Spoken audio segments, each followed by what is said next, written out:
കോൺഗ്രസ് അംഗം റിയ ചീരങ്കുഴി പാലായിൽ UDF സ്ഥാനാർത്ഥിയായി മത്സരിക്കും. 9 അംഗങ്ങളുടെ പിന്തുണയാണ് മുന്നണിക്കുള്ളത്.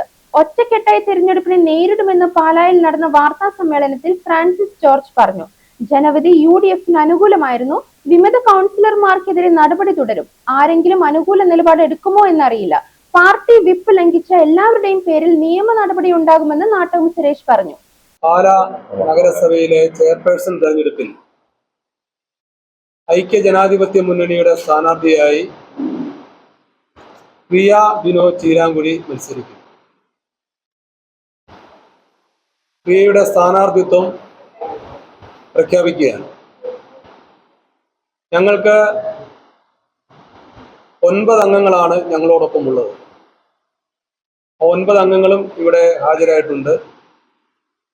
മുഴുവൻ നേതാക്കന്മാരും ഇവിടെ ഉണ്ട്. UDF ഒറ്റ ടീമായിട്ട് മുന്നോട്ട് പോകും.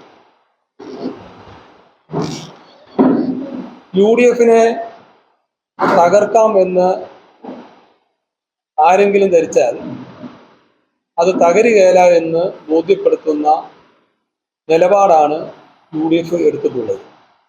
നാളെ UDF ഒറ്റക്കെട്ടായി തെരഞ്ഞെടുപ്പിനെ നേരിടും. മറ്റു കാര്യങ്ങൾ